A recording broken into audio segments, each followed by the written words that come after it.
The Star Destroyer lineage all have that distinct pizza wedge design we've all known to love, until it isn't. Yes, what you're looking at is actually a Star Destroyer, a unique one that fundamentally changes not only the design of a Star Destroyer, but its functionality as well. We'll be covering that ship and many more that fall directly in the Star Destroyer category. All the ships featured in this video are playable in Empire at War: Thrawn's Revenge, so you can try these ships out for yourself too after the video. A ton of effort was put into this video, so be sure to leave a like if you like this style of content.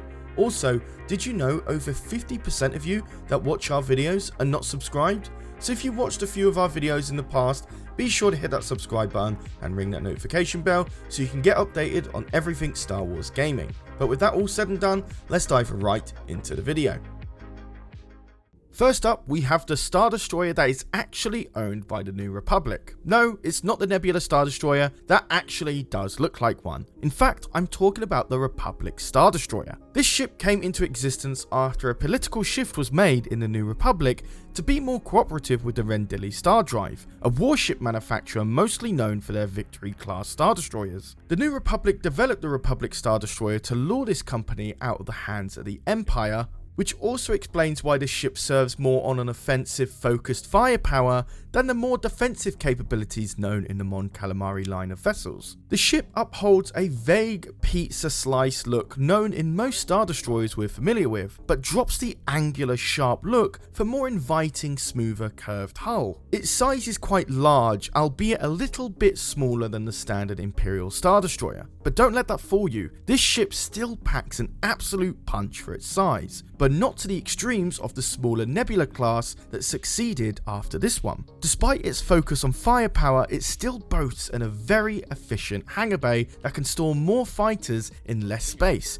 showing off a new era of optimization that many Imperial Star Destroyers lacked. In Thrawn's Revenge, this ship comes with 4 heavy turbo lasers, 8 light dual turbo lasers, and 2 medium ion cannons for that effective shield and hull damage combo. Its health points come in at 5,600 hull and 6,000 shields. Next up, technically isn't a canonized Star Destroyer design, this being the Peltus class Star Destroyer. The Peltus class Star Destroyer falls under the Empire of the Hand, a faction that bridges Chiss and Imperial designs together. And unlike most standardized Star Destroyer designs, the Peltus looks very different to that because it serves a particular purpose rather than being an all-rounder. This is definitely more of a Chiss influenced style of design, whereas the Empire is more known to fit as many features into one ship as possible, the Imperial Star Destroyer being the prime example here. So whilst technically the Peltus class Star Destroyer does fall into the Star Destroyer lineage, its weird shape is attributed to its long-range abilities.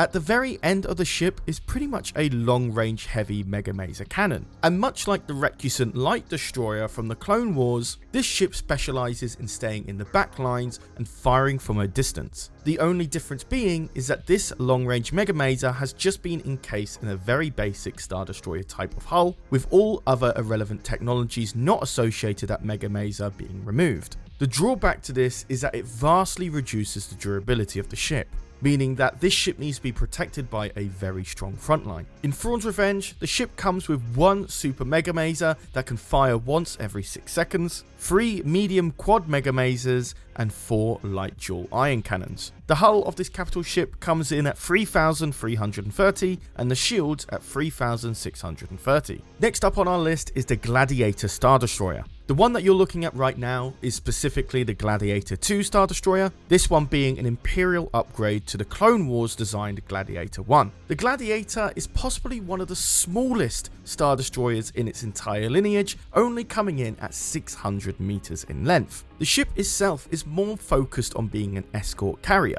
but this is a Star Destroyer that we're talking about, so of course it has the firepower to boot. But we are talking about a frigate at the end of the day, so it does only specialize at going against other smaller ships. But ideally, its main focus is to be that fleet or escort carrier. The ship does look like a Star Destroyer from a distance, but takes on a very odd Artisans-esque prong type look at the front of the hull. This actually serves as an extra hangar bay, which allows the Gladiator to actually have an impressive hangar size to carry as much as possible in a very small ship. but in terms of engines and power system placements, it does follow that standardized Star Destroyer look. We're including the Gladiator in this video specifically for its size and the fact that it serves a different purpose than what a standard Imperial Star Destroyer would necessarily have. For Thrawn's Revenge, the Gladiator has had a fair few nerfs. It was originally an incredibly strong early game ship that carried 2 medium dual turbo lasers, 2 light dual turbo lasers, 2 light dual laser cannons, and 2 assault concussion missiles, whilst also being able to generate 3 squadrons at a time. That, on top of the fact that it was incredibly low in price, made this ship very formidable in skirmish type matches. Now, the Gladiator hasn't had any nerfs to its firepower, but can now only generate 1 single bomber per Gladiator. This draws the ship away from its escort carrying capabilities and more towards a offensive firepower gunship. Hull comes in at 1,980 and shields come in at 1,800. Next up is one of my most favourite ship designs in Thrawn's Revenge is the Ascendancy Star Destroyer. As mentioned before, the Empire of the Hand is a combination of Chiss and Imperial design, and the Ascendancy Star Destroyer was one of the first. In typical Chiss fashion, they take a standardized Star Destroyer design and specialize it to make it even better. With the Ascendancy Star Destroyer, it was all about taking the principles of the Venator class and making it an even superior self-sufficient fleet carrier, sporting the long hangar bay strip that bleeds through at least half of the total of its hull, imitating a more advanced version of what we saw in the Venator Star Destroyer line. And again, just like the Venator, it also has a second hangar bay at the bottom of the ship. This with a larger magnitude of firepower across the top of the hull, making the Ascendancy Star Destroyer one of the strongest heavy assault carrier and capital ships for its size. Drawing from the principles of both the Imperial class and the earlier Venator class, bears it having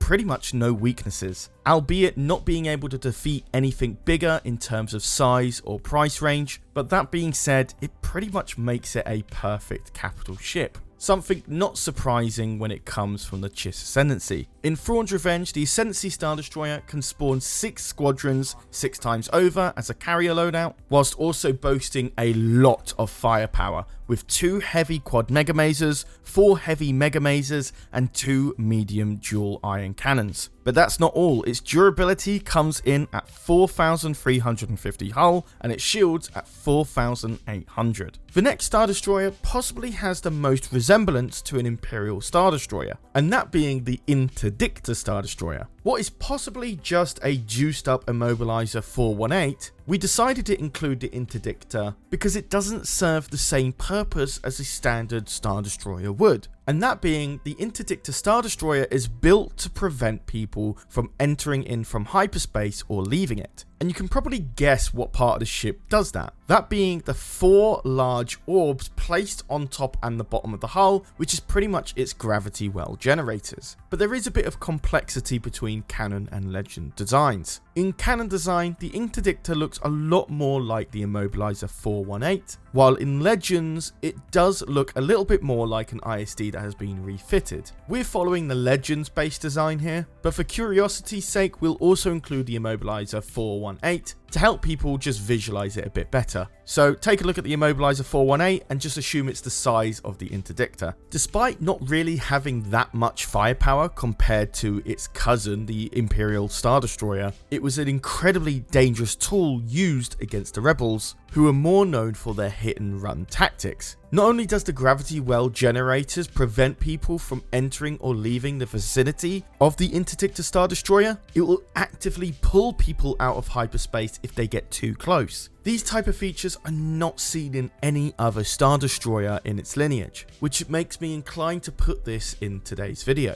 In Thrawn's Revenge, this is quite a powerful tool as well. The gravity well generators prevents the enemy from retreating when the battle gets tough. This is fantastic for players who want to capitalize on defeating a broken down fleet or faction and entering into combat that they know they'll win. The Interdictor Star Destroyer also comes with 2 heavy dual turbo lasers, 2 heavy turbo lasers, 2 medium quad turbo lasers, and 2 medium iron cannons. Not a lot of firepower for a capital ship, however, it has a lot of durability, as it has 7,975 hull and 6,000 shields. Next up, we're going to be covering some ships that don't necessarily fall into the Star Destroyer line, but still follow their design principles. So that can be ships that actually inspired the iconic ISD design that we know today, or it could be from ships that are directly inspired by the ISD line, but don't necessarily have it in its name. So next up is the Acclimator. We had to include this in our video because it's pretty much the predecessor to the Imperial model Star Destroyer line. It was developed in secret before the Clone Wars, and it was so effective and popular when used by the Galactic Republic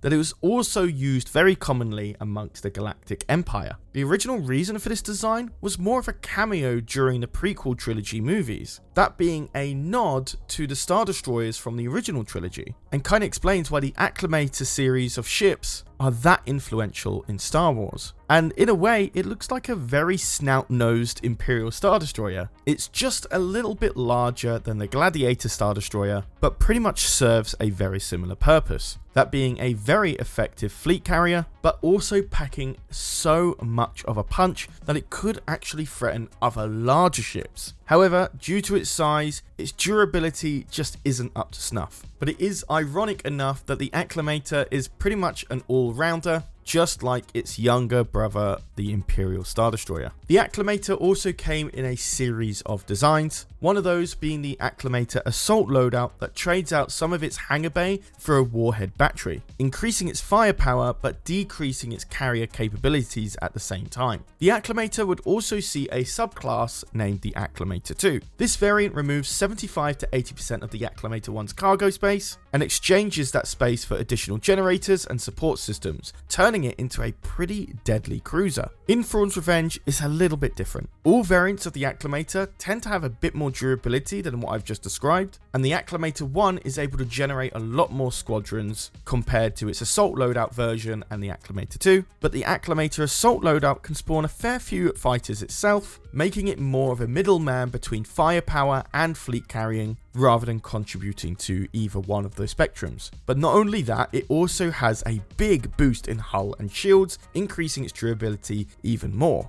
As for the Acclimator 2, however, it feels like an inferior version of the Acclimator 1 Assault loadout, spawning the most minimal of fighters, having relatively comparable firepower, but having a lot less hull and shields to boot. The original Acclimator 1 carrier loadout has 2 light quad turbo lasers, 2 light laser cannons, and 2 proton torpedoes. And it also comes in at 2,200 hull and 1,800 shields. Returning back to the Empire of the Hand one final time, the Chaff is a warship that is primarily based on the Victory Star Destroyer, updating some of the superstructure in order to remove some of its more obvious vulnerabilities and upgrade some of the hardware while keeping it at its same basic functions. Just for clarity, the Chaff gets its design from both the Victory 1 and the Victory 2 Star Destroyers, making it a much more well-rounded ship as it focuses on mega masers, concussion missiles, and ion cannons. The design itself is relatively questionable. It does look like a Star Destroyer, but is it? It has that typical iconic pizza slice design, whilst also having its hangar bay in the bottom center of the ship. But besides that, the power systems, the shield generators, and even the placements of the turrets just doesn't really match up with a typical Star Destroyer design. So it suggests to me that the Chaff is based more on the firepower of the Victory 1 and 2 Star Destroyers, rather than in its physical design. And without Star Destroyer in its name, it's kind of hard to conclude that this is actually in the Star Destroyer lineage. So for that reason alone, we're putting the Chef on the inspired side of the Star Destroyer line. But in Thrawn's Revenge, the Chef comes in at 2 medium quad mega masers, 6 heavy mega masers, 2 heavy dual ion cannons, and an assault concussion missile. Its hull is 3,350 and its shields are 3,500, making its hull just a little bit less than the standard Victory design, whilst having a little bit more shields. And finally, our last ship of the video, the big boy himself, the EXF. There isn't too much information on this ship, but the warship was essentially used as a testbed for new gunnery and engine technologies. The firepower that was attached to this thing is so strong that many consider it an advanced Star Destroyer, What's really interesting about the EXF is I don't exactly know what type of ship this is. It has a large sum of hull and shields that suggests it's a dreadnought of sorts. The huge reactor in the back of the ship makes me also believe that this is some sort of Praetor design. But then you compare it to one of my most favourite ships in all of Star Wars, the Bellator Super Star Destroyer, it's relatively comparable in size. So what is it? Is it a Super Star Destroyer? Is it a Dreadnought? Is it more of a Praetor, or is it more of a Star Destroyer? That's where the line the Super Advanced Star Destroyer class kind of comes into play here. It's a ship that tries to do as much as it can in all forms of aspects, in terms of firepower, in terms of hull integrity, as well as be an effective fleet carrier, as can be seen in its huge hangar bay on the top of the ship. However, there are plenty of other ships in Thrawn's Revenge that do each specific job a lot better for probably the same price in game. Looking up the information on this ship, it does look like it falls specifically within the Star Destroyer lineup, but because of the complexities in its design and the purpose of this ship, made me want to put this in the inspired by Star Destroyer lineup rather than in the Star Destroyer lineage lineup.